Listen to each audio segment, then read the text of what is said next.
প্রিয় দর্শক, কবি হাসান আল আবদুল্লাহর চমৎকার একটি ছড়া আপনাদেরকে এখন পড়ে শোনাবো। এই ছড়াটি দিয়ে গান হলেও কিন্তু মন্দ হবে না। আমি পড়ছি। দেশটাকে শেষ করে এক ধাড়ি ইঁদুরে, আজকাল ভয় পায় মেঘ দেখে সিঁদুরে। তার নাম শয়তান, তার নাম ইবলিস, নোবেলের মালা পরে কিনে আনে ঢের বিষ। আর কিছু শুয়োরের মাংস সাথে নেয়, রাজাকার হায়নাও সেই মতে হাতে নেয়। ধ্বংসের কাজবাজ, পোড়ানোর হাতিয়ার, ভয়ে ভীত হয়ে পড়ে পুরোপুরি জাতি। আর সংসদে তাই বসে গলা ছেড়ে চিল্লায়, বিদ্যুৎ গ্যাসোলিন সব গেছে পেল্লায়।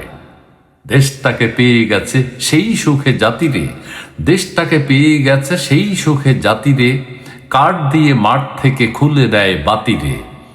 সব দিকে চলছেই তাই হরি হরি লুট, সব দিকে চলছেই তাই হরি হরি লুট। ভাত রেখে জাতি খায় চানাচুর বিস্কুট।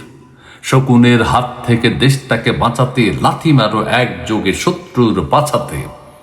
আর নয় দেরি ওরে সময়টা বৈরি, আর নয় দেরি ওরে সময়টা বৈরি।